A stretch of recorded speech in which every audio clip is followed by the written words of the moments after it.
แย่ไว้ที่มาลื่น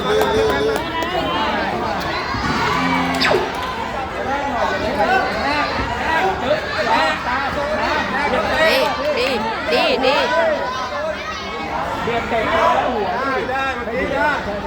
เบียดหัวหน่อยทีเนี้ยกระแทกก่อนเบียดเตะตัว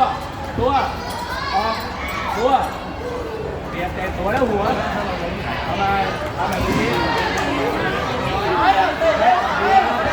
โอ้ย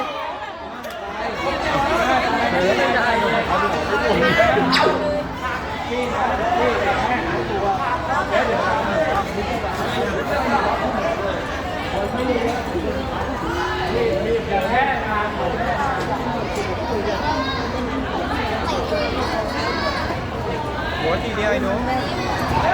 เอาก่อนเลยทีเดียวล็อกนะทีเดียว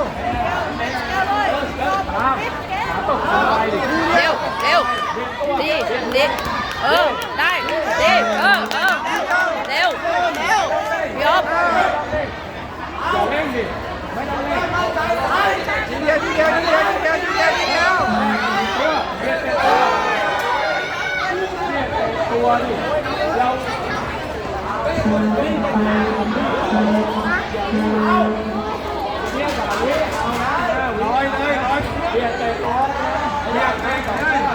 เตะหน้าได้หรอใช่ไฟเขียวเนี่ยเขามาแรงตรงนี้ให้ดูต้อง